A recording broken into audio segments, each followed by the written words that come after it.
when I first was introduced to you on the Laura Ingraham show during this COVID pandemic, you were talking about COVID and hospital incentives for reimbursement. Can you talk a little bit about that now? Well, what actually happened was the Minnesota Department of Health sent out a communication regarding how to complete death certificates in the environment of COVID-19. And I said, this isn't right. They were introducing a certain amount of ambiguity and utilizing terms like, well, if you think it's probable or you assume it's COVID-19, go ahead and put COVID-19 as the death certificate. And generally, we've been held to a higher standard than that. We're held to a sequence of causation. And if something potentially contributes to the death, there's a separate area where you can put that. So I raised a bit of a ruckus on the Chris Berg show on April 7th. And I think it was the next night I was asked to be on the Laura Ingraham show. And in that show, we started talking about the coaching and the encouragement to use COVID-19 as a cause of death. And in that process of conversation, I mentioned to Laura that there's a differential if you do diagnose COVID-19 in regards to what hospitals are reimbursed for Medicare patients. And basically, hospitals are generally reimbursed a lump sum for a Medicare patient stay.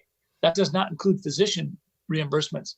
But if it's typically, if there's a diagnosis codes for a respiratory infection or a pneumonia for a Medicare patient, the hospital will receive about $5,000, whether or not the patient stays 2 days or 4 days. But if they code it as a respiratory infection, COVID-19, the reimbursement is increased to $13,000.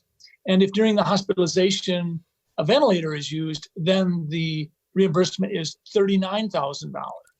Wow. And the USA Today did do a fact checking on me in late April, I think. And they came out and said, yeah, Doc Jensen from Minnesota is right. We did fact checking and it's true. Those reimbursement disparities do exist.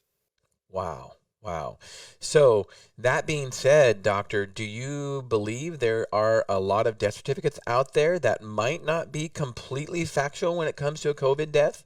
I think there may be. Yeah. Yes. And I think that we saw Pennsylvania pull a couple hundred people off of their COVID-19 death count. We saw Colorado do the same thing. We saw Kentucky do something similar.